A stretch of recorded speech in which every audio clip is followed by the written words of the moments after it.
अगला प्रश्न है, किसी समांतर श्रेणी का nवां पद 6n-1 है। सिद्ध कीजिए कि उस श्रेणी के p पदों का योग 3p वर्ग धन 4p है। प्रश्नानुसार हमें दिया गया है समांतर श्रेणी के nवां पद tn बराबर 6n-1।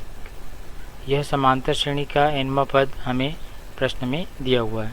अब हम यहाँ पर क्रमशः n के स्थान पर 1, 2, 3, 4 रख करके हम समांतर श्रेणी के पहला पद, दूसरा पद, तीसरा पद ज्ञात कर सकते हैं। तो आइए देखते हैं n बराबर क्रमशः हम 1, 2, 3 रखेंगे तो हमें क्या परिणाम प्राप्त होते हैं।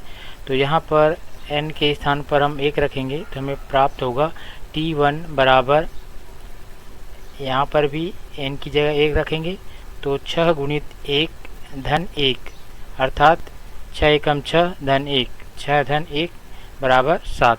इस प्रकार से श्रेणी का पहला पद t1 हमें प्राप्त हो गया 7। इसी प्रकार से श्रेणी का दूसरा पद ज्ञात करने के लिए हम n के स्थान पर 2 रखेंगे तो n के स्थान पर हम 2 रखेंगे तो हमें परिणाम प्राप्त होगा t2 बराबर 6 गुणित 2 धन 1।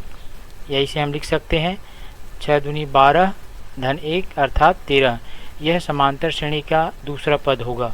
इसी प्रकार n के स्थान पर 3 रखें तो हमें परिणाम प्राप्त होगा 6 गुणित 3 धन 1 अर्थात 6 × 18 और 1 19।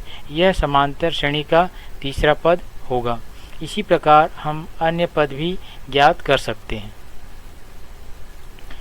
चूँकि यहाँ पर समांतर श्रेणी का प्रथम पद t1 हमें प्राप्त हो गया है 7, तो इसे हम समांतर श्रेणी का प्रथम पद a के रूप में लिखेंगे। ये हमारा प्रथम पद है a, और यहाँ से हम सर्वांतर निकाल सकते हैं।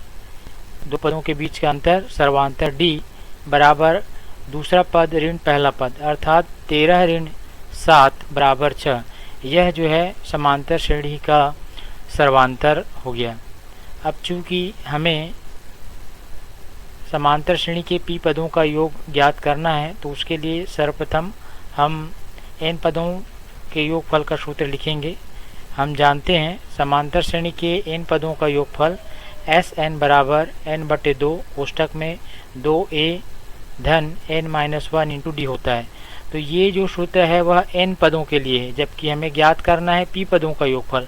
तो यहाँ पर हम क्या करेंगे, n के स्थान पर केवल p लिख देंगे तो यह p पदों का योगफल हो जाएगा। तो चलिए देखते हैं p पदों का योगफल बराबर Sp बराबर p/2 कोष्ठक में 2a धन p ऋण 1 इंटू d गुना d। जहाँ जहाँ n है वहाँ पर हमने p रख दिया।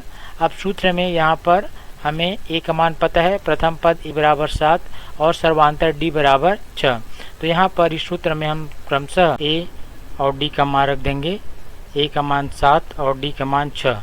तो रखने पर हमें अगला पद प्राप्त होगा Sp बराबर p/2 कोष्ठक में 2 गुणित 7 धन p ऋण 1 गुणित 6। अगले पद में इसे हम सरल करके लिखेंगे।